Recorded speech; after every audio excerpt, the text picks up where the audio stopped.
This is a quick review of the uses of the cases. This is not meant to teach you the whole system, and this won't be enough information to learn it from. If you need more in-depth information, then you should probably go back and look at the previous exercises and textbook explanations. Another place where you can get some information is the book English Grammar for Students of Russian. This is just meant to jog your memory and give you a little bit of a preview of what's coming up. These are the main uses of the cases, but not all. Of course, nominative is the case of the subject of the sentence. It's also the form that we find in the dictionary. So when you look up a word, if it's a noun, then it's in the nominative case. You also use the nominative in A equals B statements. So here's some examples. Mama купила отцу свитер. Who performed the action? Who's the subject? It's mama. So she's in the nominative. And here's an example of an A equals B sentence. Я студентка. Both are in nominative.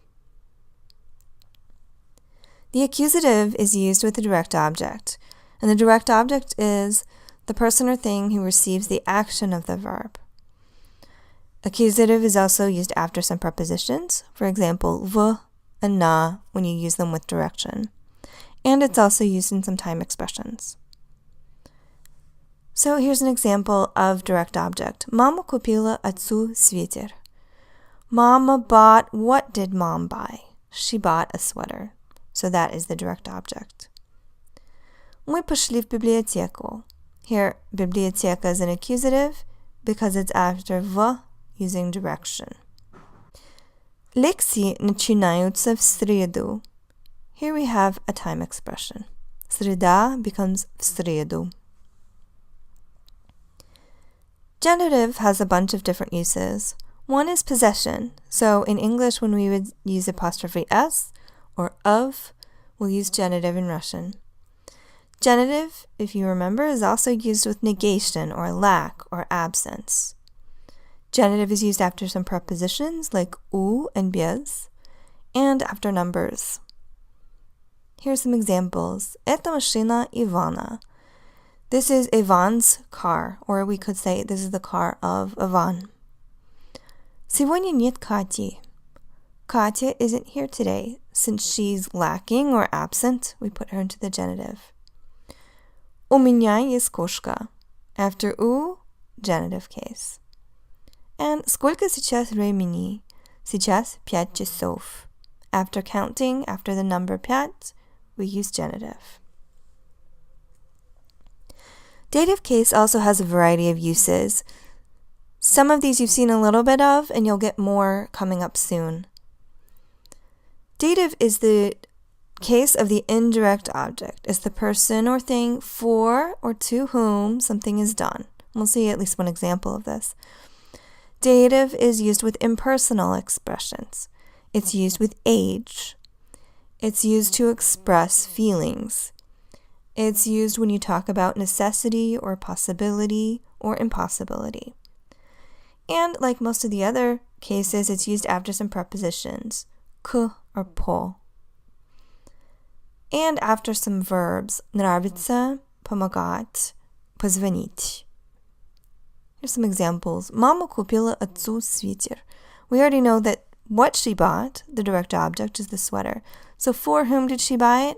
For dad. Отцу, dative case. Ему 35 лет. He's 35 years old. We're really saying something like, to him, there are 35 years. Мне надо больше заниматься. Here we have an expression of necessity. I need to. So in Russian, we're really saying something like, it's necessary to me. Я пойду к бабушке на Новый год. I will go to бабушка's house for New Year's. К plus dative to express going to her house. Нам очень нравится этот ресторан. We really like that restaurant. With нравится, the person liking is in the dative. It might help to think of it as, that restaurant is really pleasing to us.